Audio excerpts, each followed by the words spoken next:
Pemirsa, pembahasan pemilihan kepala daerah atau pemilu kada melalui DPRD masing-masing daerah ditunda. Hal itu seiring dengan adanya putusan Mahkamah Konstitusi yang mengatur bahwa pilkada serentak berikutnya baru akan berlangsung pada tahun 2031. Disampaikan oleh anggota Komisi 2 DPR RI dari fraksi PDI Perjuangan, Giri Ramanda, berdasarkan hasil rembukan antara pimpinan Komisi 2 DPR dengan pimpinan DPR RI disepakati bahwa fokus legislasi dalam waktu dekat adalah revisi Undang-Undang Partai Politik dan Undang-Undang Pemilu untuk menyongsong pemilu legislatif 2029.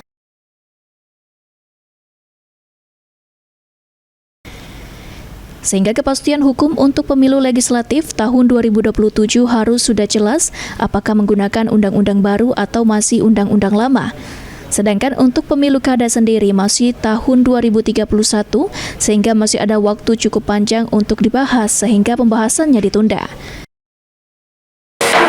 Artinya, kalau kita melihat jadwal MK, pemilu kada ini baru 2031.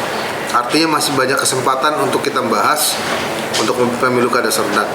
Jadi kemarin pimpinan Komisi 2 dengan pimpinan DPR sudah berembuk, dan informasi yang disampaikan dengan pimpinan komisi dengan kami anggota Komisi 2 akan ada penundaan pembahasan untuk pilkada. Jadi yang kita bahas Undang-Undang Partai Politik dengan Undang-Undang Pemilu Legislatif di 2029.